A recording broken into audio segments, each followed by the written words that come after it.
Намирам се в село Тъжа, в Розовата долина. Сега отивам при Дора да ми покаже някои интересни рецепти. А виждате тук пещ, която е може би над 100 години. Дори моята баба ми е разказвала, че в селата почти всяка махала си имала една пещ, където са си печели от хляба до агнето.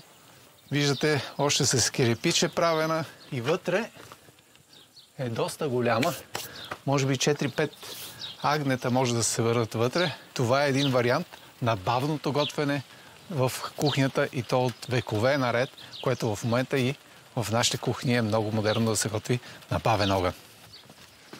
Ехо, скъп гост, заповядай. Радвам се, че идваш да видиш нашия домашен уют. Ще направим първо традиционното сладко от рози. Давай да почваме тогава. Хайде да започваме. Това е дамасцената. Първо да обясня, че това не трябва да влиза, това жълто-зеленото, защото има леко горчив вкус. Ето така се къса. Как бързо го правиш, аз трябва първо да се уча. Колко много работа е. Първо се махат малко листата, после се късат частите, които са горчивите, за да се получи едно малко количество сладко. Сладко, точно така. Една купа захар, една купа... Притиснати силно, да. Вода слага ли се? Сега не слагаме още водата и трябва задължително... Да се мачка ли? Да се намачка. Така мисля, че е готово. Добре. Същото количество да налеем вода. Половин купа розова вода. Розова вода? Да. И сега палим огъня и колко време го вариш? Докато придобие лека такава гъстота. След това го оставяме. И на другия ден го досваряваме. За да пусне аромат още? Да, трябва. И като престои, става прозрачно. Баба казваше как се опитва сладкото с лъжичката, като се вземе, се капва тук на ноката. Ако се разтича, варим. Ако застане, е готово. Стоп. Добре. И го стабилизираме с лимонтозо или с капки лимон. Ние сега ще го поварим. Трябва да се внимава да не загори. Това за следващата рецепта. Шуплите или мекото. Защо мекото? Ами защото става много пухкаво и меко. Пухкаво и меко. Да. Първо маята, така ли? Трошим я? Да, натрушаваме я. Една супена лъжица слагаме сол. И много интересна фурна видях. Да, пеш. И там козунаците, хляба, всичко се е пекло там. Всичко. И сядали общо да ядат на такава поляна, един голям мисал. Съседи и всички. Съседите всички. И знаеш ли, никой не е пил от ракията на съседа. Всеки е пил от своята. Защото на другия ден всички ги болят главите.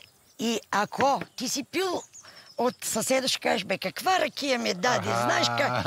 Да. Ето колко мъдри са били нашите дядовци. Относно... И са били задружни. Много задружни. Което ние малко трябва да се получим. Тук са живеели все овчари. Защо е тъжа? Заради името на реката или? В времето на робството Бея харесва една българска мома, която се казва Мара. Тя казва, искам да се кача на Мара Гидик, се казва камъка, Марин камък, и за последно да се сбогувам с България. Поглеждайки България от Дунав до Бяло море, казала, аз не мога да я напусна тази страна и нямам друг избор, освен да се хвърля във водата. И така, тя се хвърля във водите на река Тъжна история. И става тъжна. И оттам тъжи. Добре, сега продължаваме.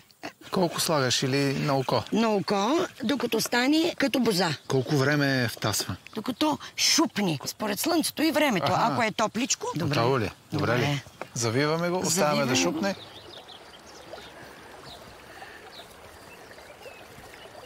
Ето реката. Давай. Ето тук е добре. Където тече повече вода и има повече камъни и пясък. Може би така ще стане. И трябва да имаш търпение. Я да видим сега.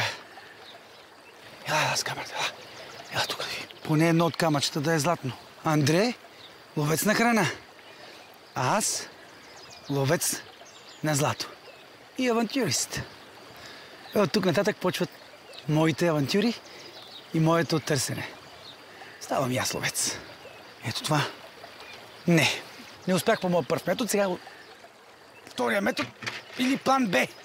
Както се казва, няма за къде да бързам. Аз съм въоръжен с търпение и ще си чакам. Хайде, Готово дойде ли? времето. Ето. Ето. Е шупнала. Сланинката. Сача трябва да е много загрят. Трябва да почне да... Как казвате ти, да цвърчи? Да цвърчи. Говори, Сача говори. Сега трябваше един път май да се намаже. Да. Виж, вече говори. Да. Ето. Само една такава ли слагаш? Една и то като се разлее. Това е техниката почти като палачинката в Париж. Знаете, има тези големите тигани. Те са като котлони изглеждат. Разлива се и с една шпатула се размазва хубаво тестото. Тук Сача е по същия начин и мисля, че Сача е много по-древно, отколкото палачинките в Париж. Като розата се обръща. Да. И формата й направи така. Да. Ето сама си се отдели идеално. Ето, ето е. Аз сега ще се пробвам. Свърчи. И това е една лъжица се слага, нали така? Да. А розата от друго, освен сладко, какво я правите? Заквасваме я в млекото. В киселото мляко. Листенцата да се чиста, да. Става много красиво. И има аромат на роза. Има аромат на роза. И е полезно. Много полезно. Розовата вода може да си направим в домашни условия, в кафеварка, където е местото за кафето, слагаме и рози. Ама хубаво натъпкано. Хубаво. Да. Слагаме на огъня и от... Да, става Значи се прибираш, си направят. Абсолютно. Аз ще сложа малко повече сладко на рулце. На рулце. Защото има повече сладко, нали? Да. Насякъде. С водка. Когато е солено или сладко? Когато е сладко. С водка? Да. И така става. Това е десерт. Много хубаво мирише. От Сача мирише на хляб. На хляб. Да видим какво сме направили. Сладкото е много хубаво. Катмата ми е позната като текстура, като вкус, но тук идва и вкуса от Сача. Дава този леко опушен и леко препечен вкус на катмата и като се завие с сладкото от рози, което е пък една експлозия от аромат, се получава невероятно вкусно наистина палачинката. Да, то затова е шупла или меко. И става много, много вкусно. Аз сега ще ти направя една рецепта, докато готвехме, си помислих нещо интересно. Ще ти презентирам розата.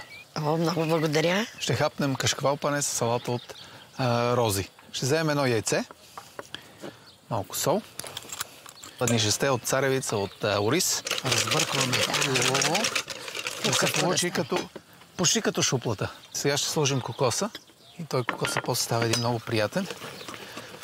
Сега ще пуснем котлона. Сега твоя сач. Моя сач, модерен сач. Да. Всичко е тръгнало от някъде. Ще сложим мазнина да се затопля. Ще нарежа тези хубави парченца, ето така. Ще ги потопим и ще ги сложим вътре да се пържа. Дали ще помоля ти да ги наглеждаш. Добре. Но ще помоля, можеш ли да ми накъсаш Разбира се. няколко листенца за салатата. Ние ще направим винегреда. Слагаме една лъжичка от твоето хубаво сладко. Да. Ако нямате такова сладко, може да ползвате мед за една сладост. Слагаме лимонова кора. Това е една свежест. Лимон. Малко зехтин в винегреда. Щипка сол ще трябва. Българска гоза без люта чушка не става, нали? Да. И сега ягодите, но листенците от рози ги ползваме като все едно е зелената салата. Запази малко отгоре, както каза за... Да го оформим, да стане по-лицеприятно. А в ресторанта казваме презентация. Презентация. Нали? Ама тя е вносна дума. При мен малко е трудно аз да кажа коя е вносна и коя не е, защото моя речник малко съм ги умешал от... Като тръгнеш от Лайпциг до Петърч, до София, сега чак в Казанлък и в Розовата долина. Да. Лучец. Не мога, аз без лучец не мога да... На салата трябва да има. Аз го маринирам с малко сол, да е свеж. Да. И малко лимон. И леко мек, не е толкова лимонатив. Сега ще сложа ето така. Слагаме тези цветове. Виж как все едно сме ги побрали същите цветове, видиш ли? Или туто чушле. Ето така. Разкошотия. Нали? Да. Още листенца. Които да завършат. Вече свърших с търсенето на злато, но не намерих нищо. Ето, все пак надеждата умира последна, но пък намерих от аязмото и лековитата вода. Ела сега с мен, елате. Отидем сега да видим какво е направил Андре. Иначе мириша много хубаво. Те все още готвят. Нямам търпение. Сега ще сложим по средата. Ето нашия кашкавал пане. Разкошно. И може би едно-две листенца, ето така, за разкош, нали така казваш? Да, много салата хубаво. от рози. Чудесно. Андре, Охо! Има ли все още имам надежда, че има Аз вътре. не виждам. Обаче, ако остане и съкне, може би ще има, нали, злато? Не. Вече я светихме. Може би не знам къде да отида да търся злато. Златото трябва да те намери, а не ти него. Добре. Аз тръгнах по лошия път. Да. Сега ще си го оставя това тук и може би ще се появи златото. Но Андре, това е за теб. Мерси. Това е одаязмото, където Леля Дора разправяше, че лекува за очите. Да, водата специална. Това е специалната вода. Значи идеално за мен, за моите очи. Разбира се. Аз нямам търпение да разбера Болешката какво сте минава. направили. Ти имаш апетит. Да. Това какво е сега, Андре? Салата от рози с ягоди. Такава комбинация. Салата от рози, нали? И от ягоди. Да. Засолено. Аз пък ще си хапна от катмата, защото ми напомня много на моите ученически години.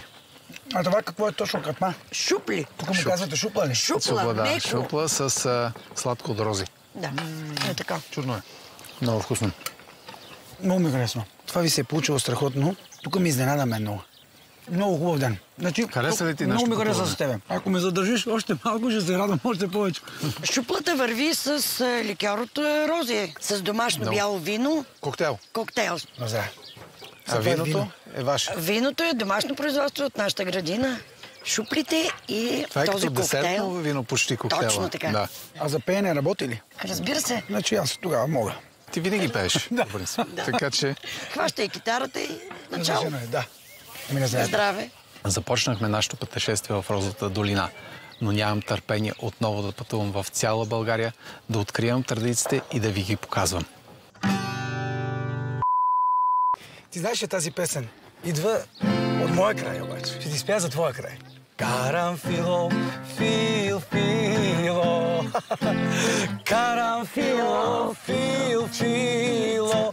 Моме, ти карамфил не носиш. Това ако беше на каданс, много те харесвам. Да кажа Гларус, аз Гларус не мога. Аз Гларус? Не, аз никога... Не. Моля ти. Ще го запише, ще го пуснеш, ще те отрепа. Не, моля те. Това въобще не... Аз... Ужас. Трябва да мачкаме, докато стане влажно. Остаря. Гледайте ловци на храна с мен Андре Токев. 12:30, неделя. О, 27 септември. Гледайте ловци на храна Стоп, с мен... още един път, заради мене. Вятър духа.